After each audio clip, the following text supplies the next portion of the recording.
the KonMari method, beyond tidying up. You know that feeling when your closet is perfectly organized, but your life still feels like chaos?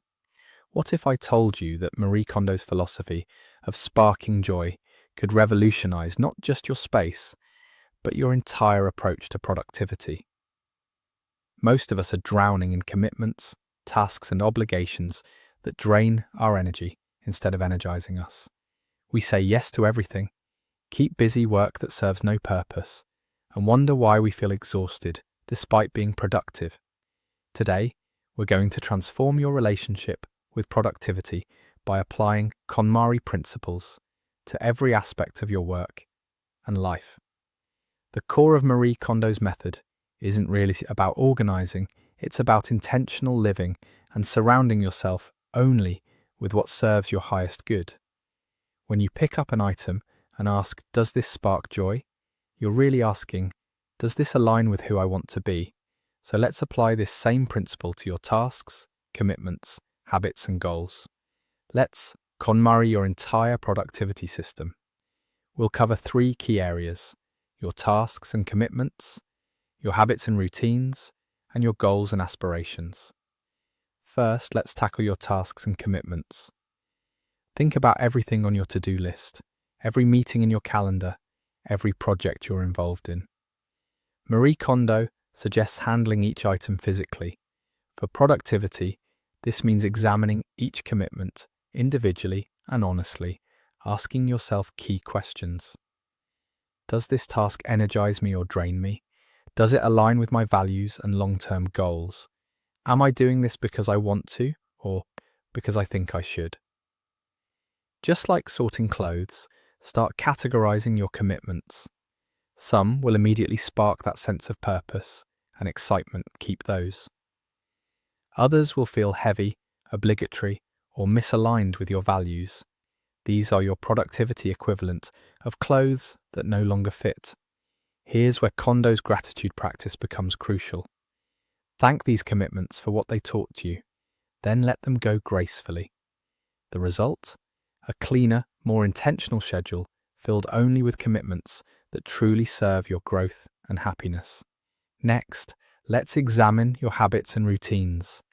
These are the daily patterns that shape your life, often without you realizing it. Take an honest inventory of how you spend your mornings, your work breaks, your evenings. Which habits actually spark joy and energy? And maybe it's that morning walk that clears your head, or the way you feel after completing a challenging workout, or that evening reading ritual. But what about mindlessly scrolling social media, staying late at work out of guilt, or that third cup of coffee that makes you jittery? Apply the KonMari principle. Keep habits that energize and align with your values, and mindfully release those that drain you or no longer serve. Remember, this isn't about perfection, it's about intention. Even replacing one energy-draining habit with one joy-sparking habit creates momentum. Now let's address the big picture, your goals and aspirations. This is where the KonMari method gets really powerful for productivity. How many goals are you carrying that you inherited from others? Goals you think you should want rather than goals that genuinely excite you. Marie Kondo talks about envisioning your ideal lifestyle.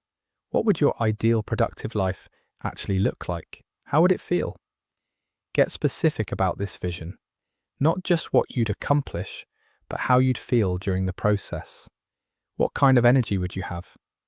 Then measure your current goals against this vision. Which ones make you feel excited and aligned? Which ones feel like someone else's definition of success? It takes courage to let go of goals that look impressive, but don't spark joy. But this is where real productivity transformation happens. Let's talk about common mistakes people make when applying KonMari to productivity. The biggest one? Trying to change everything at once. Marie Kondo emphasizes working category by category, not room by room. Similarly, tackle one area of your productivity at a time. Another mistake? Feeling guilty about saying no. Remember, every yes to something that doesn't spark joy is a no to something that could. The advanced practice is learning to trust your intuition about what sparks joy. Your body and energy levels are incredibly wise guides. Before committing to anything new, pause, take a breath. How does this opportunity feel in your body? Exciting and expansive, or heavy and draining?